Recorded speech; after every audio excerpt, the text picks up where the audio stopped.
नमस्कार दोस्तों, स्वागत है आपका एक बार फिर बिहार समाचार के इस वीडियो में। दोस्तों, बेहद बड़ी और महत्वपूर्ण खबर निकल कर आ रही है, जिनकी सटीक जानकारी हम आपको इस वीडियो में देने वाले हैं। तो आप वीडियो को आखिर तक जरूर देखते रहिएगा। तो दोस्तों, इसी बीच आपके लिए पहली खबर, क्या बिहार में होने वाले हैं बारिश और ठंड बढ़ने के साथ साथ क्या घना कोहरा भी रहेगा? क्या है मौसम विभाग का अनुमान? इसका पूरा जानकारी हम आपको इस वीडियो में देंगे। और बिहार में कहां पर हथियारबंद लुटेरों ने घर में डाला डाका, इसका पूरा जानकारी हम आपको इस वीडियो में देंगे। आप वीडियो को पूरा जरूर देखें। और दोस्तों, काम की खबर है कि 16 दिसंबर से 4 जोड़ी स्पेशल ट्रेनें कैंसिल हो गया है, जो बिहार से दिल्ली की ओर जाती है।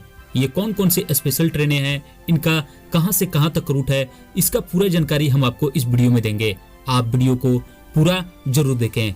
और बिहार पुलिस हेडक्वार्टर ने बिहार पुलिस के लिए क्या दिया है नया निर्देश, क्या बिहार पुलिस किस प्रकार का बदलाव का निर्देश दिया है, इसका पूरा जानकारी हम आपको इस वीडियो में देंगे। आप वीडियो को आखिर तक जरूर देखें। और कृषि बिल पर तू डाल डाल मैं पात पात, यानी भाजपा देशव्यापी किसान सम्मेलन करेगी तो महागठबंधन पंचायत में जाकर बताएगा कृषि बिल की खामियां। क्या है आरजेडी का पूरा प्लान, इसका पूरा जानकारी हम आपको इस वीडियो में देंगे। आप वीडियो को आखिर तक जरूर देखें। और दिल्ली से कोलकाता को जोड़ने वाली NH2 पर कभी भी लग सकता है ब्रेक, बताएंगे क्या है वजह। आप वीडियो को आखिर तक जरूर देखें। अब बिहार में किसानों का खेत एक दिन भी नहीं रहेगा खाली, जानेंगे कि क्या है नीतीश सरकार द्वारा लॉन्च की गई नई योजना। और रिटायर ऑफिसर के अकाउंट से 40 लाख रुपए उड़ाकर साइबर क्रिमिनल ने खरीदा सोना। और न्याय दिलाने के लिए सामने आया PMO का डिटेल, इसका भी पूरा जानकारी हम आपको इस वीडियो में देंगे। आप वीडियो को आखिर तक जरूर देखते रहें। और क्या सच में लालू यादव का तबीयत खराब है, किस लिए उनको डायलिसिस पर ले जाने के लिए बात कहा जा रहा है, क्या है इसका पूरा जानकारी हम आपको इसका पूरा डिटेल के साथ बताएंगे। आप वीडियो को पूरा जरूर देखें। और खेत में पराली जलाने की चेकिंग हेलीकॉप्टर से कराएगी नीतीश सरकार, CM नीतीश ने मुख्य सचिव को दिया निर्देश, इसका पूरा डिटेल हम आपको बताएंगे। आप वीडियो को पूरा जरूर देखें। दोस्तों, अब खबरों को विस्तार से जानते हैं, लेकिन उससे पहले हम आपसे करेंगे एक रिक्वेस्ट। अगर आप हमारे चैनल पर नए हैं तो प्लीज मेरे चैनल को एक लाइक, सब्सक्राइब और अपने दोस्तों में शेयर जरूर करें। बिहार के लगभग सभी शहरों में बादल छाए रहे हैं। इस वजह से घने कोहरे से निजात मिली है। सभी शहरों की दृश्यता में तेजी से सुधार हुआ है। हालांकि न्यूनतम तापमान में बादलों की वजह से आंशिक बढ़ोतरी दर्ज की गई। मौसम विभाग के अनुसार मंगलवार को पटना सहित राज्य के कई भाग में आंशिक बारिश के आसार हैं। मौसमविदों का पूर्वानुमान है कि राज्य के कई हिस्सों में अगले 2 दिनों में आंशिक बादल छाए रहेंगे। मौसम में बदलाव की वजह अरब सागर में हवा का प्रवाह, बंगाल की खाड़ी क्षेत्र से हवा का प्रवाह और पश्चिमी विक्षोभ तीनों कारक हैं। पूर्णिया में शनिवार को 100 मीटर की न्यूनतम विजिबिलिटी रही, जबकि पटना व गया में न्यूनतम दृश्यता 500 मीटर दर्ज की गई। विमानों का परिचालन विजिबिलिटी बेहतर होने से काफी तेजी सुधार हुआ है। और मौसम विभाग ने अगले 48 घंटों के लिए पूर्वानुमान किया है कि सोमवार को झारखंड से सटे राज्य के दक्षिण भाग में आंशिक बूंदाबूंदी हो सकती है। मौसमविदों का कहना है कि 2 दिनों तक बादल के छाए रहने व आंशिक बूंदाबूंदी के बाद अगले दिन यानी कि 17 दिसंबर से घना कोहरा छाए होने का आसार है। मौसमविदों का कहना है कि कोहरे छटने के बाद कनकनी काफी तेजी से बढ़ेगी। अगले 2 दिनों में न्यूनतम पारा में कोई विशेष बदलाव के आसार नहीं है, जबकि इसके बाद न्यूनतम पारा तेजी से नीचे आएगा। बिहार में बेखौफ अपराधी, गया में हथियारबंद लुटेरों ने 4 घरों में डाला डाका, 10 लाख कैश और गहने लूटे। बिहार में अपराधियों में शासन और प्रशासन का खौफ खत्म हो गया है। एक ओर मुख्यमंत्री Nitish Kumar law and order पर सख्ती बरतने के निर्देश दे रहे हैं, वहीं दूसरी ओर अपराधी एक पर एक वारदात कर खुली चुनौती पेश कर रहे हैं। नया मामला गया का है। जिले के बेलागंज थाना क्षेत्र के गोबराहा टोला जहाना में रविवार की रात हथियारबंद अपराधियों ने भीषण डाका डाला। जानकारी के अनुसार बेलागंज थाना क्षेत्र के गोबराहा टोला जहाना में परिवार की रात 12 बजे से ज्यादा हथियारबंद अपराधियों ने 4 ग्रामीणों के घरों में डाका डाला। इस दौरान लुटेरों ने कई राउंड फायरिंग भी की। इलाके में दहशत फैला दिया। ग्रामीणों ने बताया कि लुटेरों ने स्थानीय ग्रामीण यानी कि जो भी किशोरी हैं उनके यहाँ डाका डालते हुए लगभग 10 लाख रुपए मूल्य के सोना चांदी और गहने और नकदी समेत अन्य मूल्यवान सामानों को लूट लिया। सूचना पर पहुंची बेलागंज थाने की पुलिस मामले की जांच पड़ताल में जुट गई है। दिन प्रतिदिन ठंड बढ़ती जा रही है। ठंड में धूप बहुत कम निकल रही है और कुहासा अधिक बढ़ गया है। इसका सीधा असर ट्रेनों के परिचालन पर पड़ा है। कुहासे की वजह से सबसे अधिक असर दिल्ली आने जाने वाली लंबी दूरी की ट्रेनों पर पड़ सकता है। हर साल रेलवे कई ट्रेनों का कैंसिल करता है, साथ ही डेली चलने वाली कुछ ट्रेनों के परिचालन वाले दिनों में कटौती करता है। इस बार भी रेलवे ने यही किया है। रविवार की शाम ईस्ट सेंट्रल रेलवे ने एक नोटिफिकेशन जारी किया। इसके अनुसार 4 जोड़ी ट्रेनों को सीधे कैंसिल कर दिया गया है, जबकि डेली चलने वाली एक ट्रेन के परिचालन के दिनों में कटौती की गई है। दानापुर से चलने वाली 03257 जनसाधारण स्पेशल 16 से 31 जनवरी तक कैंसिल रहेगी। इसी तरह आनंद विहार टर्मिनल से दानापुर आने वाली 03258 17 दिसंबर से 1 फरवरी तक कैंसिल रहेगा। आनंद विहार टर्मिनल से सीतामढ़ी के लिए चलने वाली 04006 लिच्छवी एक्सप्रेस को 16 दिसंबर से 31 जनवरी और सीतामढ़ी से आनंद विहार जाने वाली 04005 18 दिसंबर से 2 फरवरी तक कैंसिल कर दी गई है। कामाख्या से आनंद विहार जाने वाली 02549 एक्सप्रेस 16 से 31 जनवरी तक और आनंद विहार से कामाख्या जाने वाली 02550 18 दिसंबर से 2 फरवरी तक कैंसिल रहेगी। इसी तरह अलीपुर द्वार से दिल्ली जाने वाली 05483 16 दिसंबर से 31 जनवरी और दिल्ली से अलीद्वारपुर जाने वाली 05484 एक्सप्रेस ट्रेन 18 से 2 फरवरी तक कैंसिल रहेगी। बिहार में जिला पुलिस के सिलेक्टेड जवान को मिलेगा कमांडो की ट्रेनिंग। पुलिस हेडक्वार्टर ने भेजा निर्देश। बिहार पुलिस के जवानों को कमांडो के तौर पर तैयार किया जाएगा। कमांडो की training counter emergency and anti terrorist school यानी कि CIAT में होगी। पुलिस मुख्यालय ने सभी जवानों के SP को कमांडो ट्रेनिंग के लिए 5 जवानों का चयन करने और उन्हें हथियार के साथ CIAT स्कूल भेजने का निर्देश दिया है। कमांडो ट्रेनिंग उन्हीं जवानों को दी जाएगी जो नए हैं। जिला पुलिस को हाल में ही बुनियादी प्रशिक्षण पूरा करने वाले जवानों को कमांडो ट्रेनिंग के लिए चयनित करने के निर्देश दिए गए थे। उनकी उम्र 35 वर्ष से कम होनी चाहिए। कमांडो ट्रेनिंग के लिए जवानों का चयन बुनियादी प्रशिक्षण के दौरान उन्हें बेहतर प्रदर्शन के आधार पर किया जाता है। पहले यह प्रशिक्षण मार्च से मई के बीच होना था, पर कोरोना संक्रमण की वजह से तमाम ट्रेनिंग रोक दी गई थी। प्रत्येक जिला बल से 10-10 जवानों को प्रशिक्षण देना था, पर संक्रमण का खतरा बरकरार रहने के चलते संख्या भी कम कर दी गई है। हर जिले से 5-5 जवान को ही फिलहाल ट्रेनिंग के लिए बुलाया जा रहा है। 40 पुलिस जिला के कुल 200 जवानों को फिलहाल प्रशिक्षण मिलेगा। कृषि बिल पर तू डाल मैं पात। भाजपा देशव्यापी किसान सम्मेलन करेगी तो महागठबंधन पंचायत में जाकर बताएगा कृषि बिल की खामियां। कृषि बिल पर सत्ता पक्ष और विपक्षी पार्टियां की राजनीतिक तू डाल मैं पात के लेवल पर पहुंच गया है। बिहार भाजपा राज्य में किसान सम्मेलन और चौपाल करने वाली है। भाजपा पूरे देश में कृषि बिल को लेकर जन समर्थन जुटाने की तैयारी कर रही है। वही विपक्ष इस बहाने अपनी राजनीति को जिंदा कर रहा है। राजद से लेकर कांग्रेस तक इस बिल की खामियां को किसानों के बीच पहुंचाने की तैयारी में है। किसानों को भी पक्ष विपक्ष में बांटने की राजनीति हो रही है।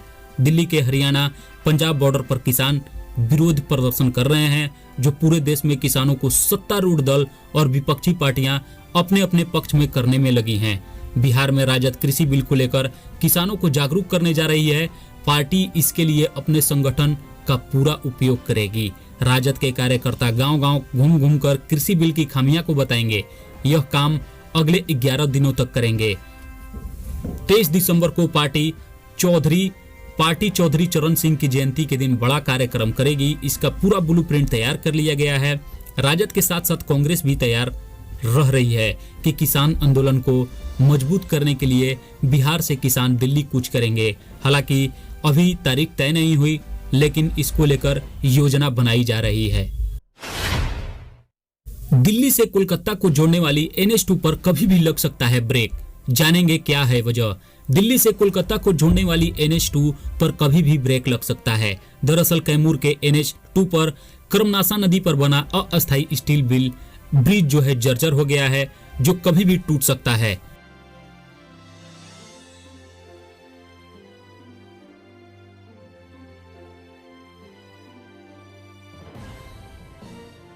नदी पर बने पुल को दुरुस्त तो कर लिया गया, लेकिन एनएचआई ने वाहनों को चलाने से रोक दिया।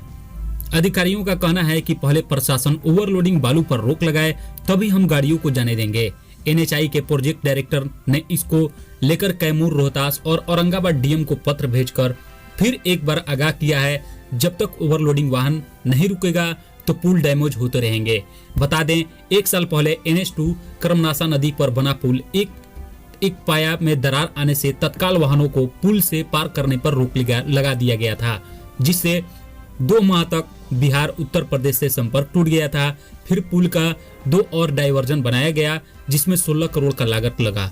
इसके बाद स्टील ब्रिज बनाया गया, जिसमें 8 करोड़ खर्च आया। बिहार में किसानों का खेत एक दिन भी नहीं रहेगा खाली। जानेंगे क्या है वजह और नीतीश सरकार द्वारा लॉन्च की गई नई योजना। लॉ एंड ऑर्डर के बाद मुख्यमंत्री नीतीश कुमार ने अपनी प्राथमिकता में किसानों को सबसे ऊपर रखा है। किसान को बेहतर आमदनी और ज्यादा उपज को लेकर आज मुख्यमंत्री नीतीश कुमार ने मौसम के आधार पर कृषि योजना का उद्घाटन किया। इस मौके पर deputy CM Tarkishore Prasad, deputy CM Renu Devi और कृषि मंत्री अमरेंद्र प्रसाद सिंह मौजूद रहे। इस योजना के तहत कोशिश है कि पूरे साल 365 दिन किसानों के खेत में मौसम के अनुसार कोई ना कोई फसल जरूर लगे। मौसम के अनुसार वैसे फसल लगाए जाएं ताकि फसल अच्छी होने के साथ साथ आमदनी भी अच्छी हो। मौसम के अनुसार कृषि योजना के तहत बिहार के 190 गांवों को मॉडल गांव के रूप में तैयार किया जाएगा। इन सभी 190 गांवों में वैज्ञानिक खुद हर मौसम के अनुसार खेती करेंगे।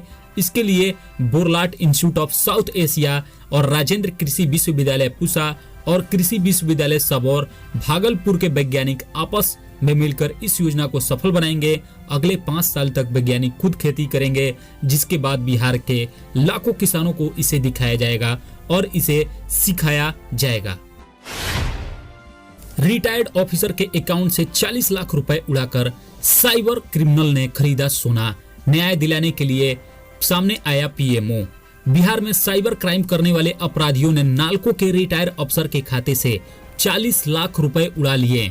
साइबर अपराधी से जुड़े इस मामले का पुलिस ने उद्भेदन किया तो कर दिया, लेकिन पीड़ित को उनमें 1 रुपया भी वापस नहीं मिला। जी हां, पुलिस ने उन सभी लोगों को पकड़ लिया, लेकिन जिसका पैसा उड़ा उसको 1 रुपया भी नहीं मिला। जिसके बाद बुजुर्ग न्याय के लिए भटक रहे हैं।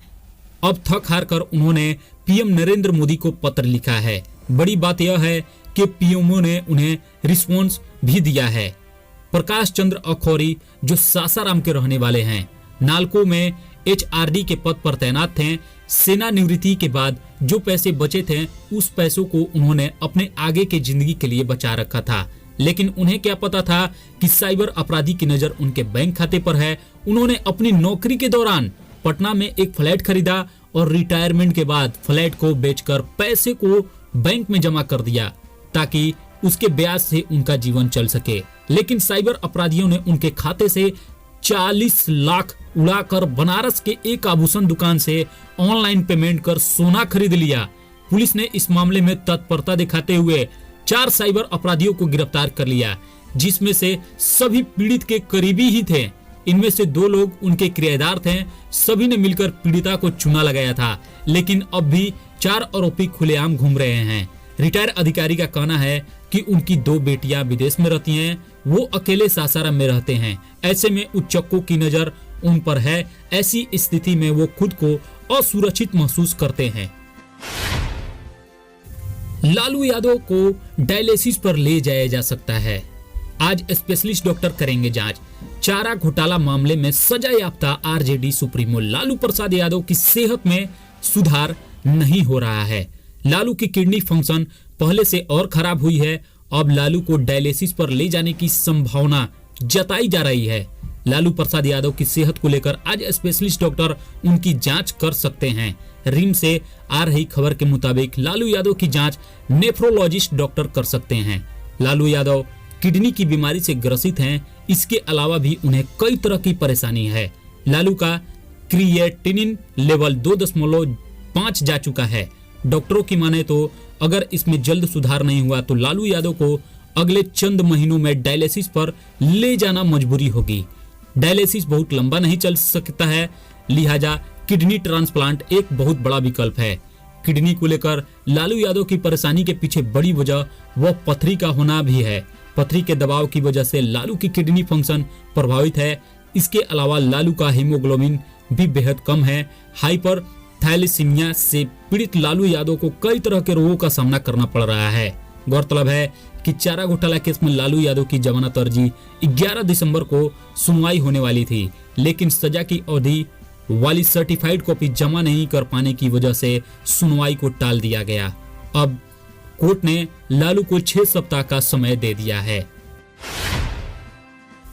खेत में पराली जलाने की चेकिंग हेलीकॉप्टर से कराएगी नीतीश सरकार।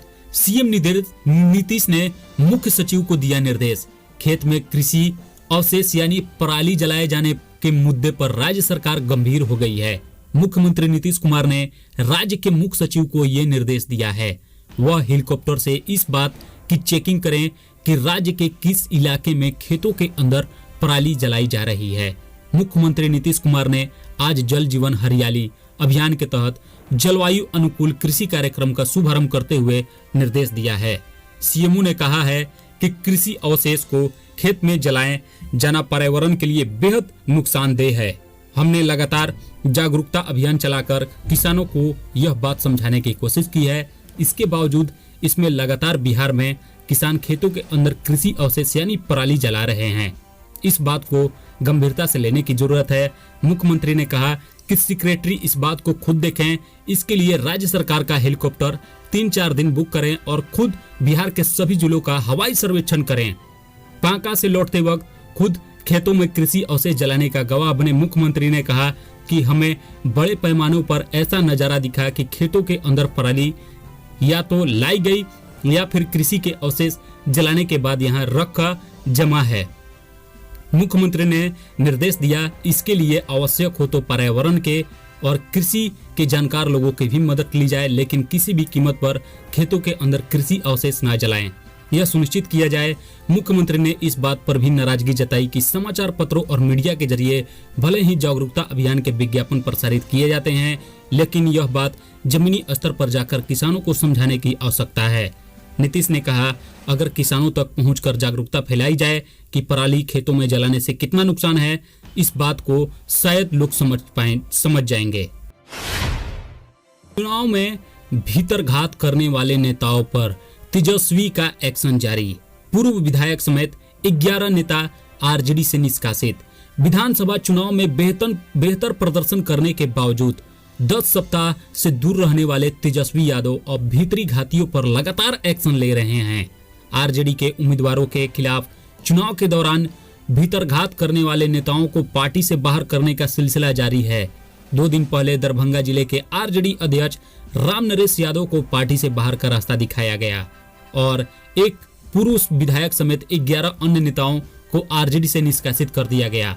इन सभी को 6 साल के लिए आरजेडी से निष्कासित किया गया है। विधानसभा चुनाव की हार की समीक्षा का दौर जैसे जैसे आगे बढ़ रहा है, वैसे वैसे भीतरघातियों पर कार्रवाई हो रही है। नीतीश की शराबबंदी का सच, रात में निकली डीएम तो पता चला शहर में माय खाने चल रहे हैं, खुलेआम छलक रहे हैं जाम।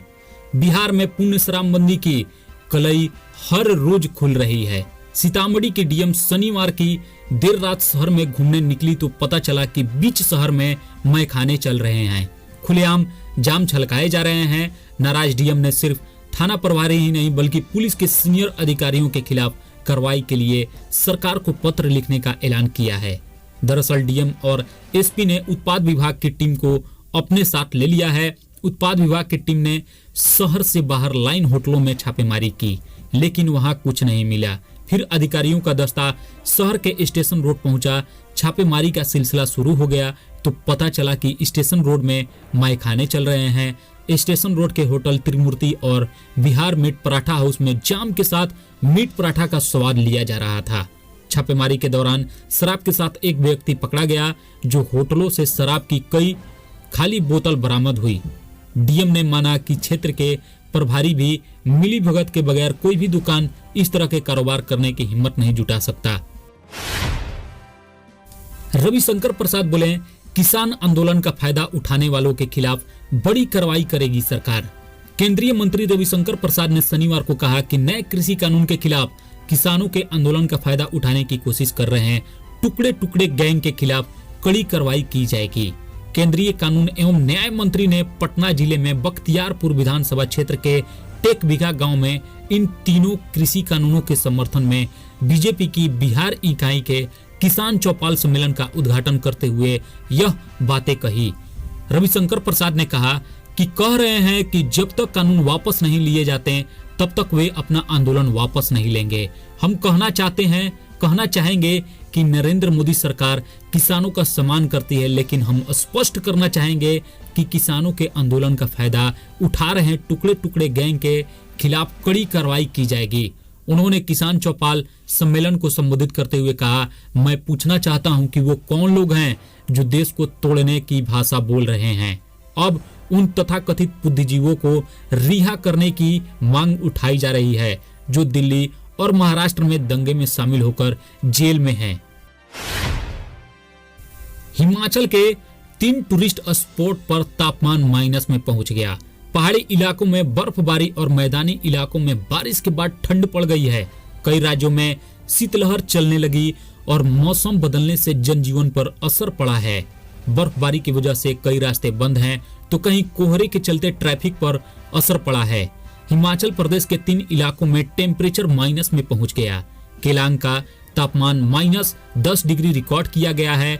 कल्पा में -4.6 डिग्री और मनाली में -2 डिग्री रिकॉर्ड किया गया।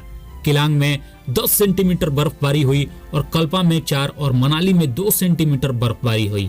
ऐसे में प्रदेश में 3 नेशनल हाईवे समेत 184 सड़कें भी बंद हैं और सबसे ज्यादा 140 सड़कें लाहौल स्पीति में बंद हैं। कोहरे का असर, विजिबिलिटी कम होने से पटना एयरपोर्ट पर विमानों के परिचालन में हो रही है देरी। राजधानी में सोमवार को भी घना कोहरा छाया रहा। इसका असर विमानों के परिचालन पर देखने को मिल रहा है। पटना एयरपोर्ट पर कोहरे की वजह से लगातार विमानों के परिचालन में देरी हो रही है। सोमवार को पटना एयरपोर्ट सुबह से आने वाली 2 जोड़ी विमानों के देर से पहुंचने की सूचना है। पटना एयरपोर्ट को रनवे पर विजिबिलिटी काफी कम थी। इससे सुबह 10 बजे तक एक भी विमान लैंड नहीं कर पाया था। हालांकि मौसम में सुधार हुआ है और विजिबिलिटी भी बढ़ी है।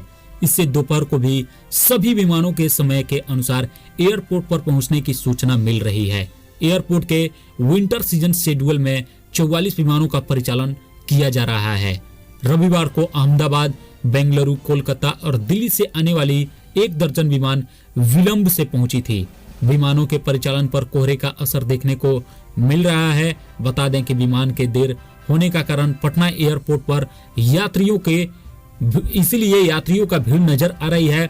साथ ही इससे यात्री और उनके परिजनों को काफी परेशानियों का सामना करना पड़ रहा है। दोस्तों, इस प्रकार का बिहार से जुड़ी लेटेस्ट खबरों को पाने के लिए प्लीज मेरे चैनल को एक लाइक, सब्सक्राइब और शेयर जरूर करें। मिलते हैं दोस्तों अगले वीडियो में। जय हिंद, जय भारत।